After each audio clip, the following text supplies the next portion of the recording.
As of yesterday, we're only 5 weeks away from the midterms, and Arizona's governor's race is suddenly heating up. Our Republican Kari Lake now just 1 point behind Democrat Katie Hobbs, and the Grand Canyon State notoriously flipped blue last election. Well, this morning, Lawrence Jones is having breakfast with our friends out in Tucson to see what is at stake and at the top of their minds. Hey, Lawrence.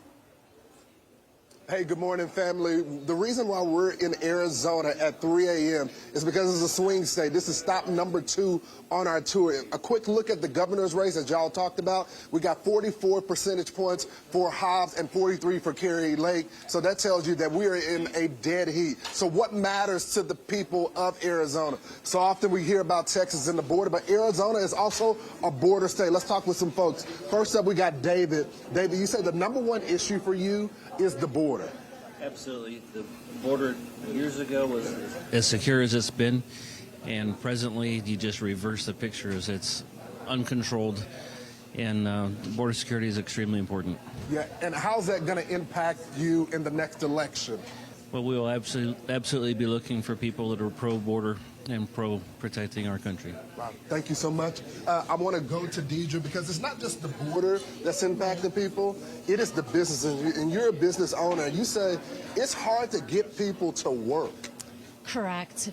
We've had a couple positions available and we can't get anyone to apply for them. Or when they do, they don't return our calls to show up for interviews. It's really tough. Even retail out here, you'll find one register open because they can't get employees to come to work.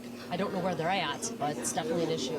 And you told me that you've already raised wages, but that's still not enough. They want you to do it even more. Yes, that's correct. Being a small business, you know, with the prices of all of our products going up, it's difficult to do. When did you first start to see things get bad? Probably in the springtime last year, and it's just been getting worse and worse as we're going. So. And will that impact the way that you vote in the next election? Most definitely. Wow. Most definitely. Wow. Thank you, Deidre. So, guys, as you know, it's not just the border. It is the economy and how it's impacting people on a day-to-day basis. I brought to you guys last week that new drug xylazine.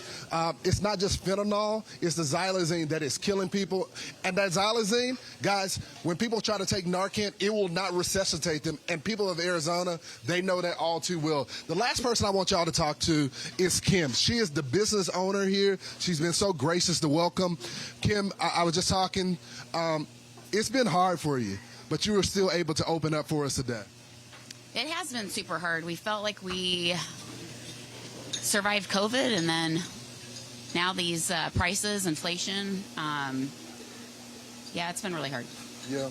So is it the price of goods? Is it keeping the employees? I've been watching people. You got a full kitchen staff in here today, and you got to pay everyone. Also, you got to pay for those eggs, the dairy, all of that. What has been the biggest challenge for you? The biggest challenge right now is the cost. So really, a year ago, eggs were $25 a case, and now they are $58. They just hit $58 this week. And we're a breakfast place. We've got a low profit margin, so we go through a lot of eggs. Bacon, another big one, has doubled in price, was $45 and now it's $90. So we held off raising our prices probably 6 months because we just didn't want to do it. And we just recently had to do it within the past 3 months. And then I kept thinking, well, we'll get to lower the prices once the price of all the goods goes down, but that's not happening. I don't know how much more it can go up, to be quite honest. Kim, thank you so much for talking. Thank you guys for being here. You got it. So, guys, as you look and you hear from folks here today, it's not going to be about the politics that you hear in Washington. It is going to be about those kitchen table issues. As you heard from her, the price of egg, bacon, milk. That's what the voters here in Arizona care about, and we're going to be talking with them all morning. Wow. Indeed. Having breakfast with friends. Lawrence, thank you very much. Thanks, Lawrence. So if the price of goods doubled, do you double the price on your menus? Well, she didn't want to for the longest time. But does it double or just incremental? Because if you double the price, you're going to lose customers. It's like a food inflation surcharge. Yeah. God, I mean, when you really hear the numbers. Yeah. I know. It's awful. Jaw dropping. Yes. All right.